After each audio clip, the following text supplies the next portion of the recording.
Thank you very much. I now recognize the International Organization for the Elimination of All Forms of Racial Discrimination. You have the floor.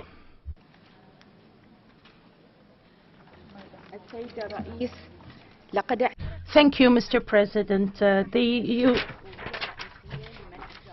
United Nations has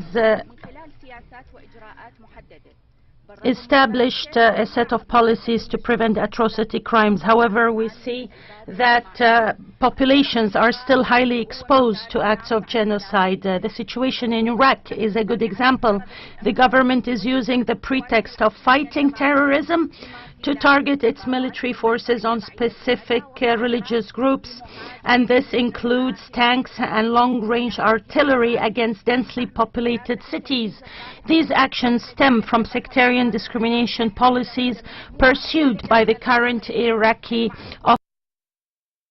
authorities against a specific group of Iraqis. Well known that they reject and strongly condemn terrorism and terrorist groups and terrorist ideology.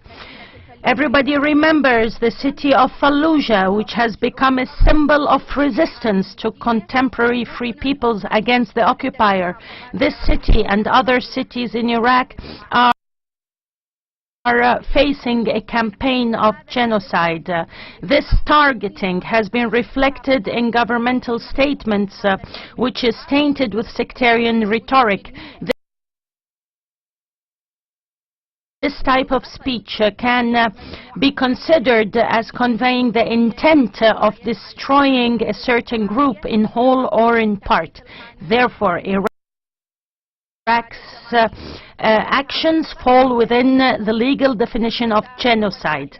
In this context, it is regrettable that permanent members of the Security Council are quickly acting on sending weapons and war equipment to Iraq. We tell them, you are thus killing the Iraqi people. You are killing